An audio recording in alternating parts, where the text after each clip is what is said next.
from a family of architects, was choosing architecture always a first choice for you? Yes, because back in those days there were very few options, Right. and so it was a no-brainer for me. Medicine, no. Yeah. Engineering, definitely no. So the only thing left was architecture. When you say those days, what year would this be? What This what are you is looking this is late 80s, early 90s. at? Right.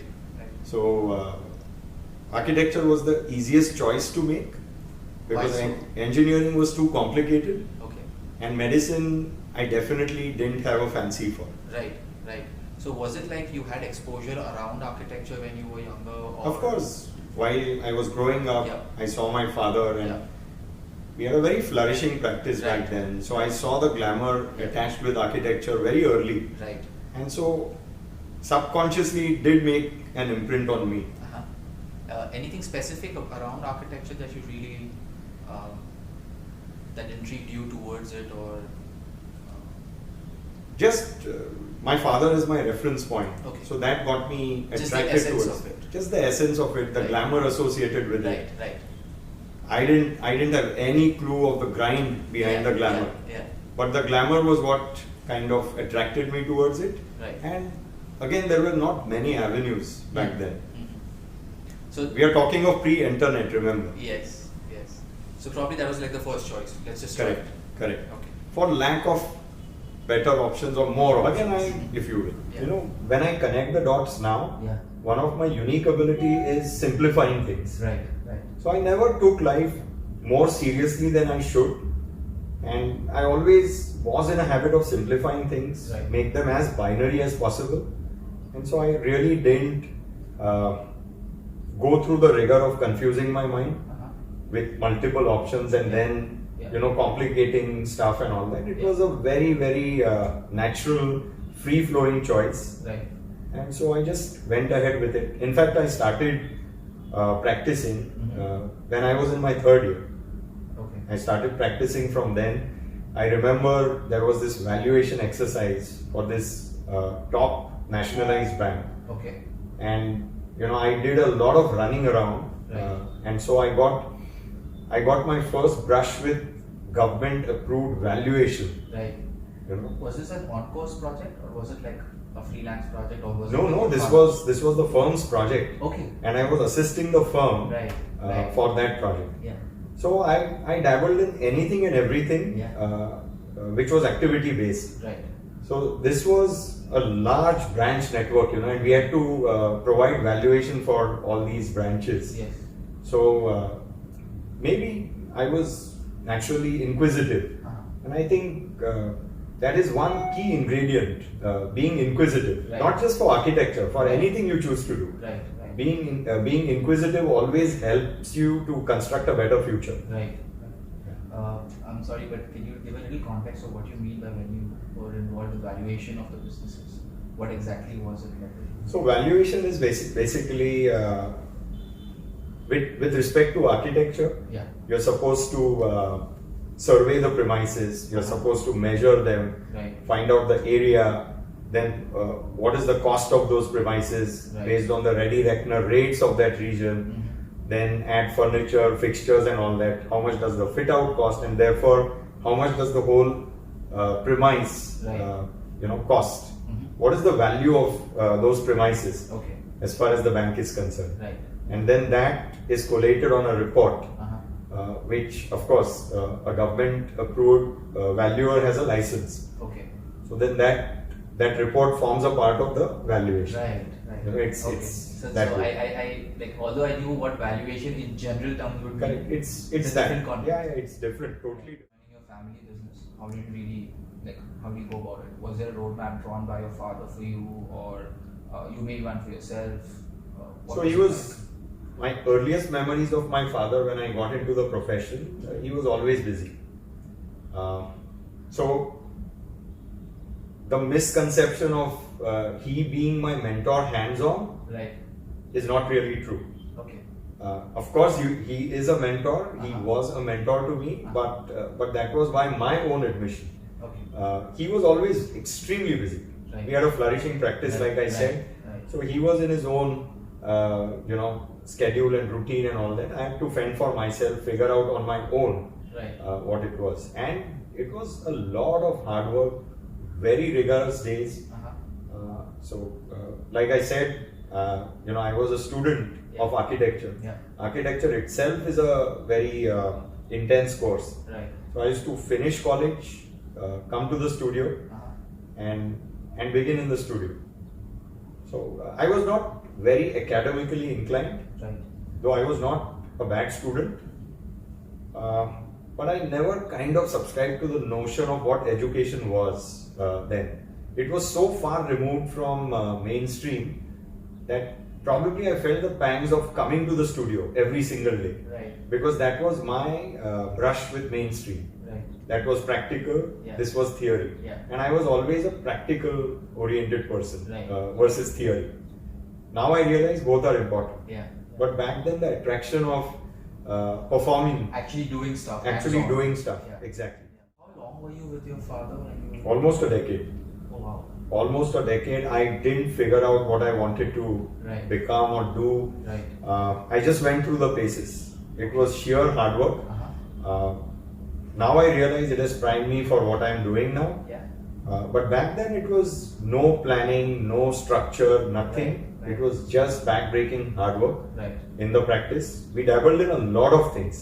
I initiated a lot of things in the studio. Uh-huh. I got the first computer.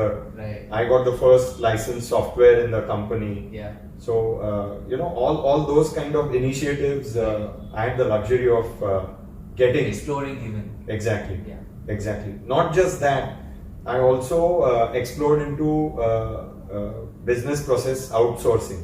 Right. Now it is known as KPO. Yeah. This was specialized outsourcing. Right. So I approached all these engineering companies, Uh-huh.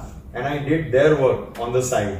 I employed a workforce dedicated to that, and I made sheets, Okay. and I earned a separate stream of income for the company. Right. Uh, But this is a pretty interesting Yes. stream of. Yes, I dabbled into a lot of things, Right. and I never realized that time that I could make a mark on my own as an entrepreneur. Yeah. I did that. I did computer education. Right. So when I was in my final year and fourth year, I used to teach in my college. I used to teach AutoCAD, Okay. and I did my thesis in computer methods for architects. Okay. So how could an architect studio automate itself and evolve, and therefore save time to doing more creative stuff? Right. Whereas writing programs and automating the mechanical process is very easy. It's a game of parameters, right? Yes. Yes. And so the creativity, which is intangible, Yes. you have all the time to do that then. Yeah, you spend more time on that. Correct. As compared to. So I came across a lot of mentors during my stint with my father. Uh-huh. And so one such mentor, taught me programming. Right. So I learned programming that time. There was no graphic user interface and all that. Yeah. No GUI, no buttons, all that. You had to write your own buttons. What program would this have been at that? This time? was there was a language called AutoLisp, proprietary to AutoCAD, Okay. and so you had to write it literally. Right. Now you have buttons and all Yeah. that, and a lot of programming happens in the background. Yes. But I became a programmer. I designed programs which could automate municipal drawings, a lot of mechanical stuff, Right. so that the man hours of the studio were saved Uh-huh. to do more creative stuff. I always classified thinking into two parts, Right. synthetic and creative. Right. So if one could automate the synthetic thinking, one would have enough time for creativity. Yeah. And creativity doesn't mean just evolving great designs. Yes. It is just thinking how to do things better. Right. Spending enough time on it. Exactly. Exactly. True.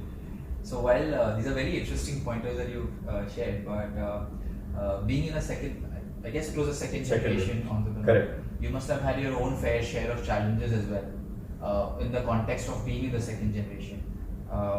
Would you be able to share some context around the challenges that you would have had to face?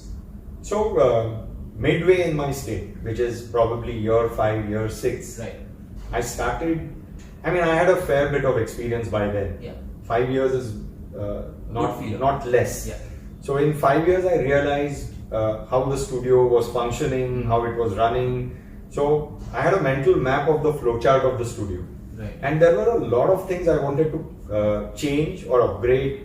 I had my slice of freedom, but then it was restricted is not the right word, but it was focused around new initiatives. Right. It was not in upgrading or changing existing gridiron things which were happening. Yeah.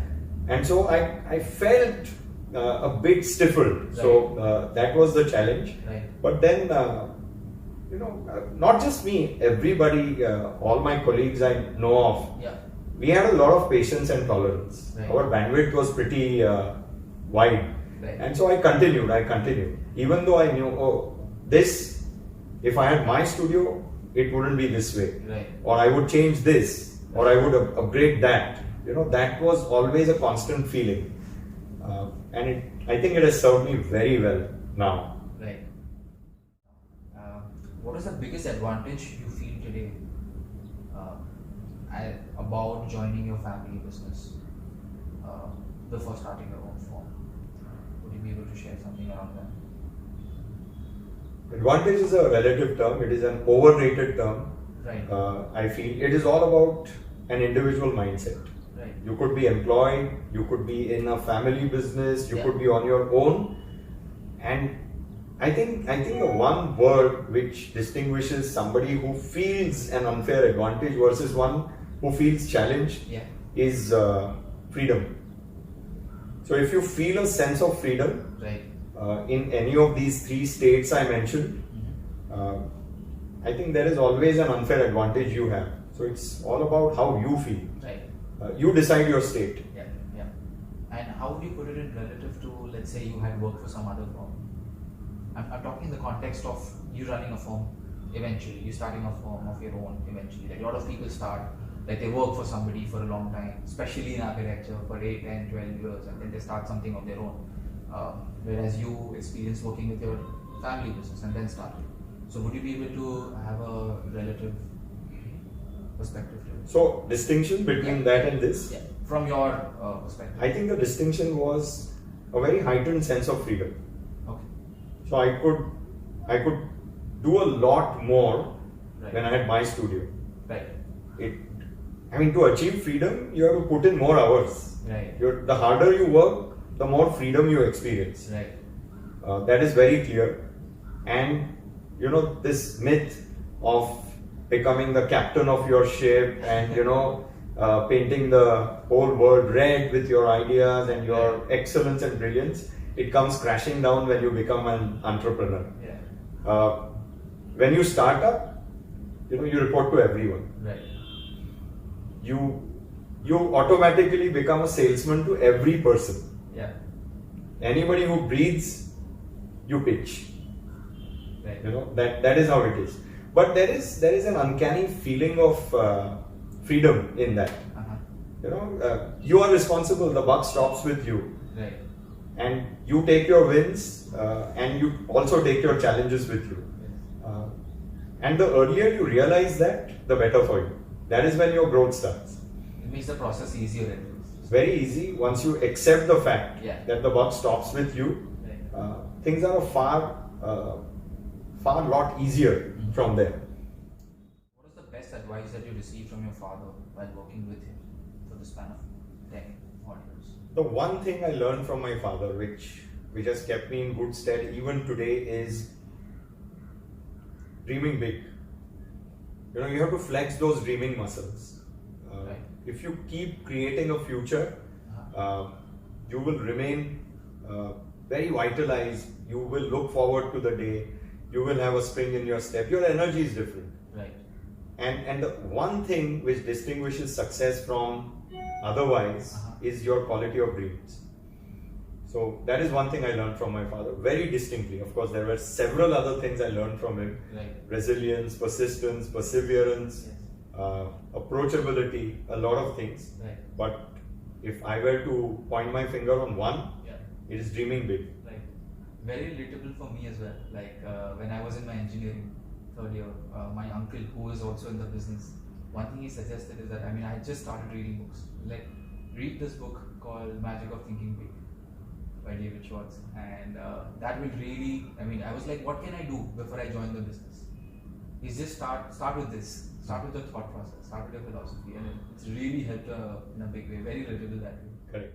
To independently start JDCPL Designs, what was your thought process behind that decision? Like, why?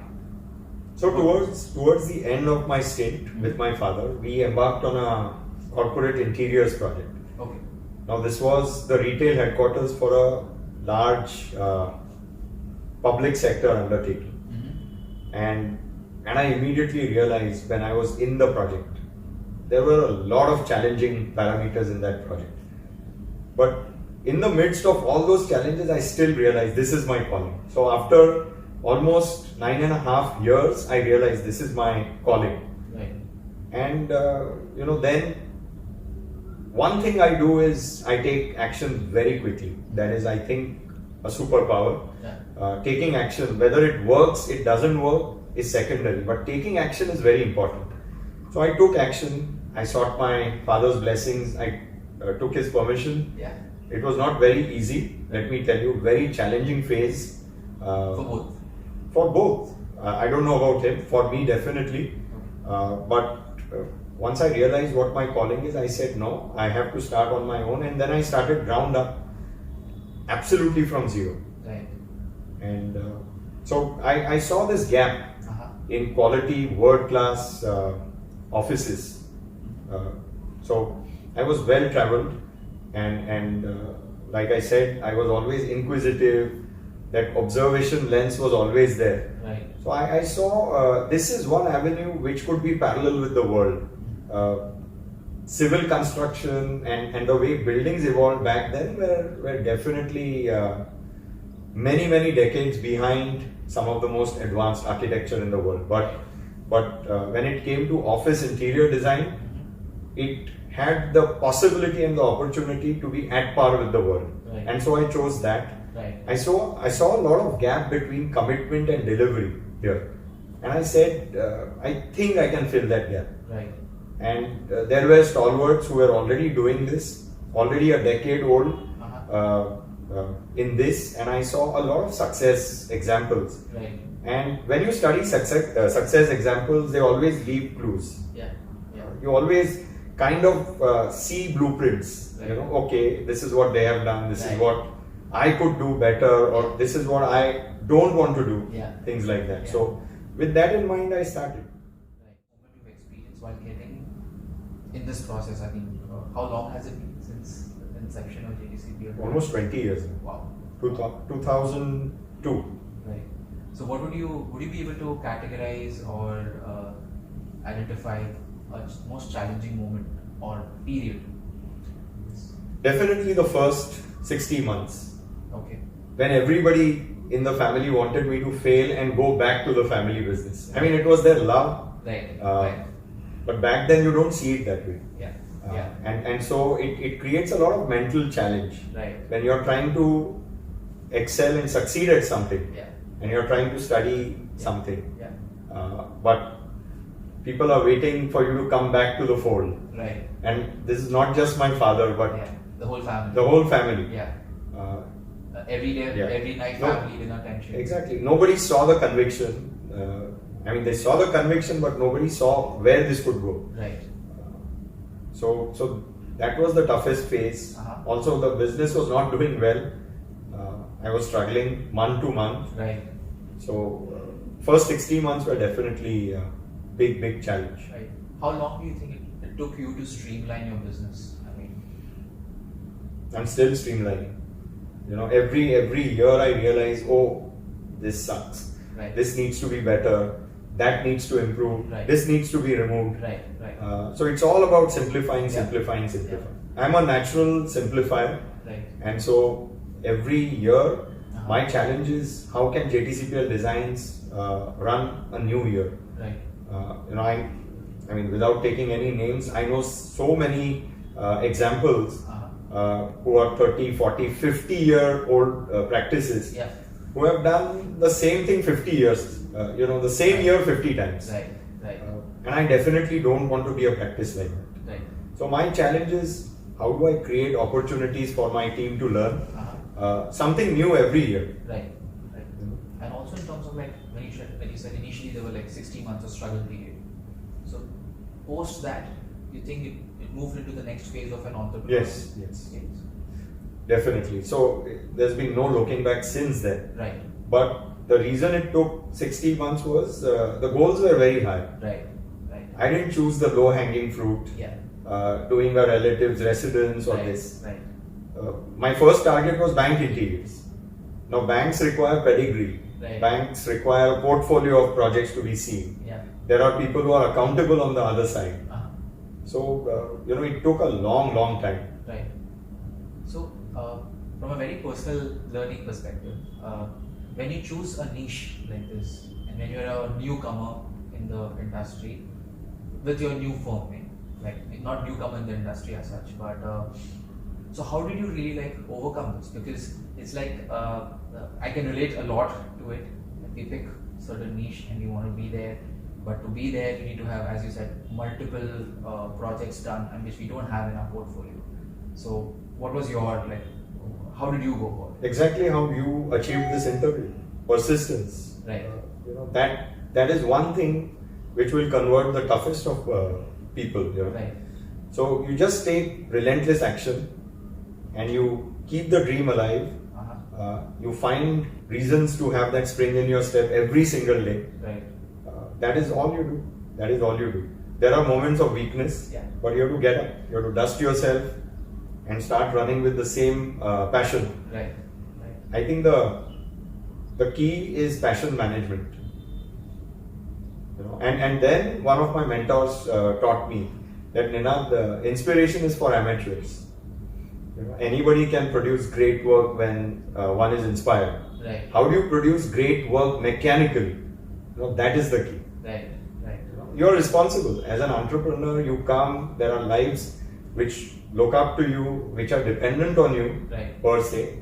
You are on stage all the time, you are performing all the time, and there is a responsibility with that. So you have to be at your A game all the time, and you have to be authentic. Yeah. Yeah. So that brings me to ask, how do you manage your passion? Like, what's your passion management style, or what's your mechanism around it? By keeping the firm fresh, Uh-huh. by embarking on new experiments all the time.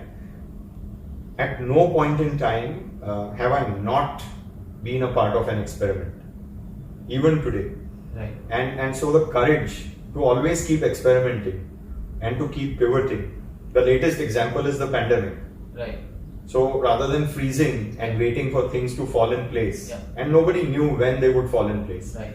What started earlier as maybe a short stint and then we'll all get back to work. Right. We are still not fully at work, right? Yeah. It still continues. Right. So I was very quick in pivoting Yeah. and in embarking on a new experiment. That okay, the parameters have changed. Right. So you remember the chemistry experiments we used to have, Yeah. and there used to be an ingredients column, and Yeah. then so Yeah. these are the ingredients. What do I do with this? Right. So So trying with one mix, it doesn't work. Another mix. Right. Right. keep failing fast. Right. Don't fail at the same thing twice. Right. That is important. Title at your firm, Chief Motivating Officer. Can you tell us more about it? Like.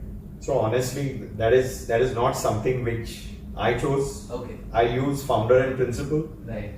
Chief Motivating Officer. I think I automatically manage to motivate people. That is what the team tells me. Uh-huh. So The team resonates whoever- more with that. whoever has written that piece Yeah. has written motivator in chief. So it's not something I have Okay. created. Okay. Yeah.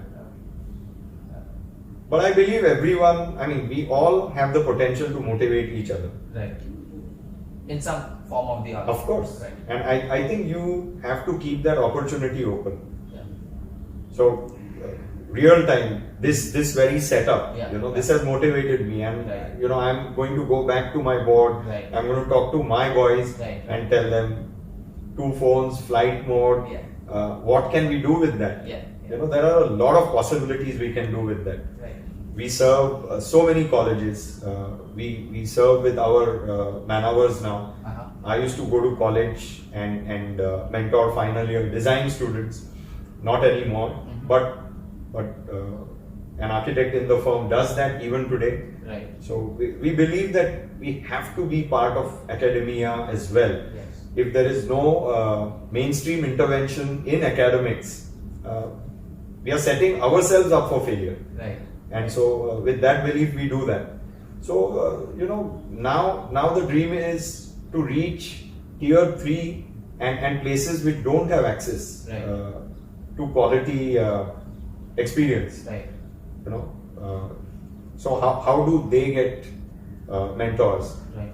How do they get access to quality experience? Mhm. Now we've been blessed to Right. have that. Today we have platforms. It's so easy to evangelize Right. do's and don'ts and all that from your lens, Yeah. and then it is up to the incumbent to absorb that. Right. Right. But I think we have a role to play there. Right. Right. Any specific initiative that you're trying to do for the second and third tier today? Today, all these people who reach out to me, Uh-huh. wanting me to keynote at fancy colleges, Right. I really don't want to invest my time in tier 1 cities. Right. It's not about blowing your trumpet. Yeah. Yeah. I think the internet gives you access to all projects today. Right. Today, I think the context has changed. Uh-huh. You have to present material which is not available Yeah. as a part of your curriculum Right. to them, Right. and that is a constant challenge. Right. So I believe infusing that sense of confidence in these people Uh-huh. who start by feeling inferior just because they don't have access to so many things Yeah. which we take for granted Yeah. in tier 1 cities. Yeah. Yeah. And so I'm more focused on Yeah. that segment now. Right. So I tell all these platforms today, Yeah. if you initiate anything to serve students, Right. especially in even tier 2, tier 3, I'm in. Yeah. Right. Also, would you say that there's isn't enough exposure with whichever tier in terms of the thought process behind the things? Like, I mean, the output is here.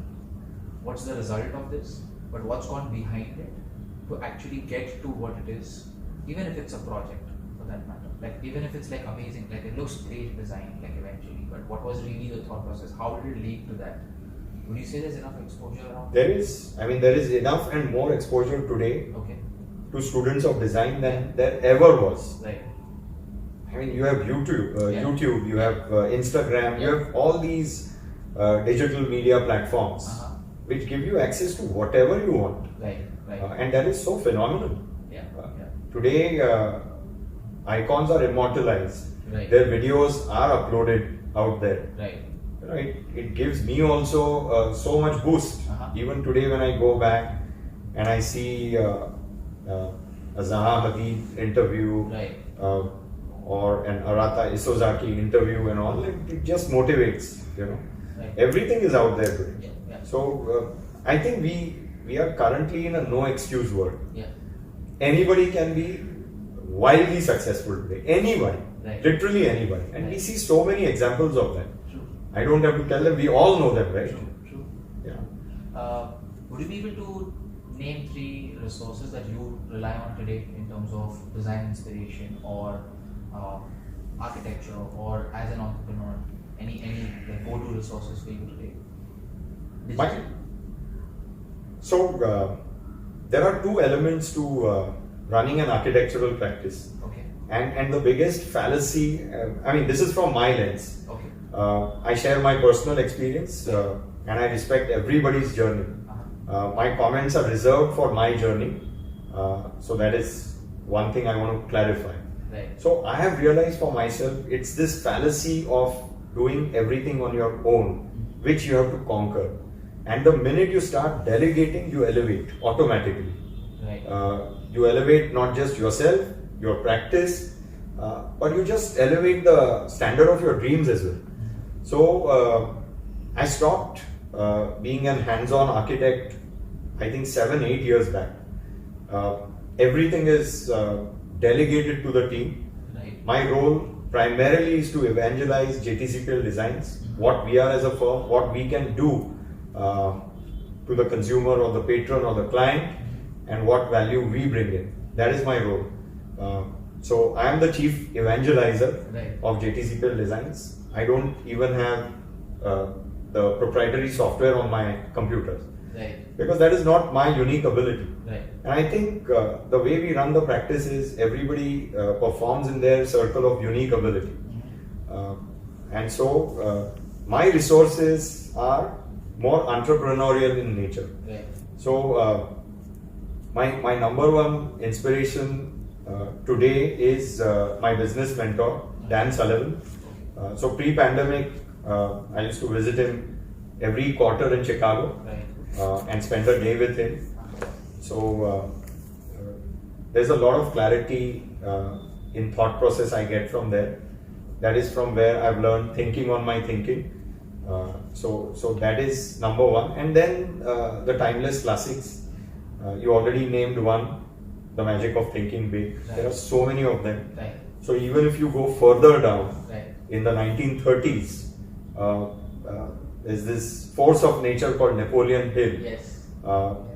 If you read Think and Grow Rich, even today, it is as relevant today as it was in the 1930s.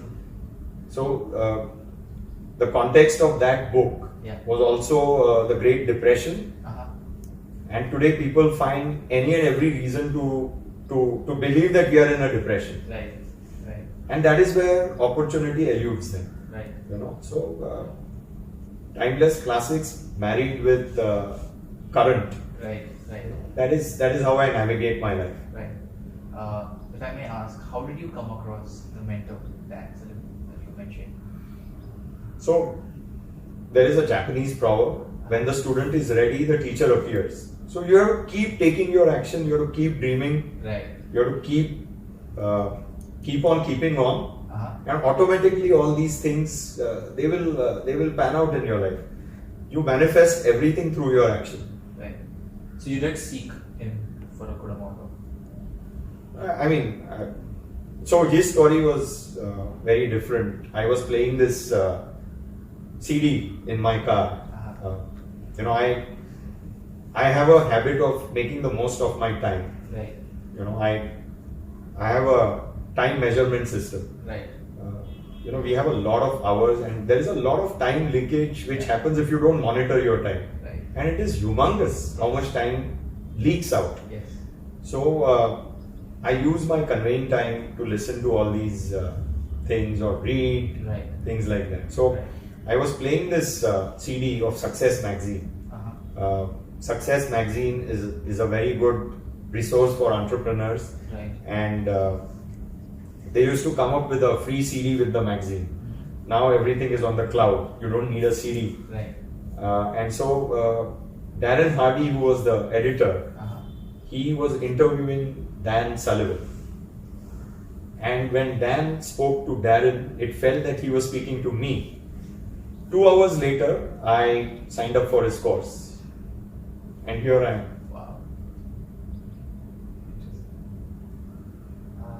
You have even authored a book, The 5 Ds, if I'm not wrong. Can you tell us a little bit about it? What is it about? So again, it's about this entrepreneurial journey. I mean, you can use it professionally, personally, whatever. It speaks about the 5 Ds. I hope I remember them now because I authored this book long back, but this is essentially the theme of my life. And every success example I see the 5 Ds panning out. Every success example, you can even jog your memory back. Any personal win or professional win you have achieved, the 5 Ds are at work. So the first D obviously is dream. So nothing is achieved without a dream. You know, TW is also a dream, right? And then you're manifesting it, you're making it happen, you're doing things. You know, so dream is very important. And then immediately we are programmed to have a reptilian brain. So the brain is programmed to say why it will not work. So you have to dare that dream, which is the second D. After dream and dare, you come to determine. then you have to kind of determine a course of action. Right. You know, that this is the dream, okay, let me stay with the dream, Uh-huh. and this is how I will take steps. Now, you don't have to see the whole staircase. Right. It's just one step at a time. Right. If you can just put one foot in front of the other, that's how a journey of 1,000 miles is completed. Right. And then the fourth D is discipline. Without discipline, no matter how great your dream is and how much you have dared and how much you've kind of charted the course Right. by determining it, Right. without discipline, the best of dreams will fall apart. Right. So the fourth D is discipline, Uh-huh. and finally you have to complete it. So deliver is the Right. fifth. Right. Always complete what you start. Get through. Yeah. Right. What made you like? I mean, if I may ask, let's write a book on this. So this book was essentially a self-publishing kind of venture. You know, it was not done with the intent of becoming a bestseller or things Right. like that. No, Right. this was just I felt a sense of responsibility to get it out. Uh-huh. You know, and then I thought, and I used to journal early morning and all that, and I thought I have enough ideas. Why don't I put together these ideas for myself? So honestly, the 5 Ds are written for myself. Right. Right. You know, and then I mean, it became a book. It's Yeah. on Amazon. Yeah. Yeah. But yeah, that's about it. Right. It's basically a manual for myself. Right. That It's is a what it formalized is. one. Yeah, Right. yeah. And if you see the 5D cycle, it operates in everybody's life. Right. Whenever you have upgraded your dream Uh-huh. and you followed the 4 Ds later Right. after dream, you would have gone to the next level of success. Yeah. And then that cycle plays again. Right. So it's like that. It's like a loop. Yeah, it's a loop, and it remains with you Right. till the time you flex your dreaming muscle.